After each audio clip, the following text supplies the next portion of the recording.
আচ্ছা, পুচকি কি কিছুটা তোমার ভাইজি দ্বারা অনুপ্রাণিত? পুচকি হচ্ছে উপলদার তো সৃষ্টি করা একটা ক্যারেক্টার, কার্টুন ক্যারেক্টার, অসাধারণ।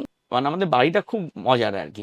না হলে এরকম মানুষ বাড়ির সাপোর্ট না পেলে সত্যি কথা বলতে কি এই চন্দ্রবিন্দুই হতো না। তার কারণ আমাদের ঘরে যে পরিমাণ উৎপাত, রিহার্সাল প্যাডও তো তোমার বাড়ি। যে আমার বাড়িতেই রিহার্সেল হয়, চেঁচামেচি হয়, তার মধ্যে গার্গিতা নিজের পিএইচডি কমপ্লিট করেছে, বড় ভাইজি সেও পিএইচডি কমপ্লিট করেছে, দাদা তো আগেই পিএইচডি কমপ্লিট করেছে। ফলে আমার বাড়িতে আমি একমাত্র যে কিছুই মানে এদিকে পড়াশোনায় প্রায় ঝুলিয়ে লাট করেছি।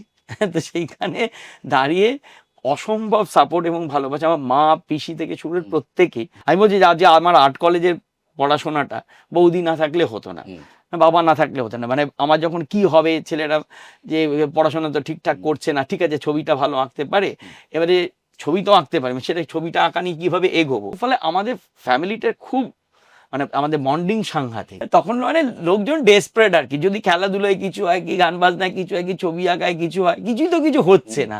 আজকে সত্যি অনিন্দ না থাকলে, চন্দ্রিল না থাকলে, কি শুভেন্দু না থাকলে, দেবপ্রিয় না থাকলে, যারা যারা আমার সাথে ছিল না থাকলে আমি হতাম না। হয় না যে নড়বড় নড়বড় করতে করতে গাড়িটা চলছে, এই চাকা ভেঙে যাচ্ছে, একজন চাকা লাগিয়ে দিচ্ছে, স্টিয়ারিং খুলে যাচ্ছে, আরেকজন স্টিয়ারিং লাগিয়ে দিচ্ছে, এই হেল্পটা আমি কনস্ট্যান্টলি পেয়ে গেছি।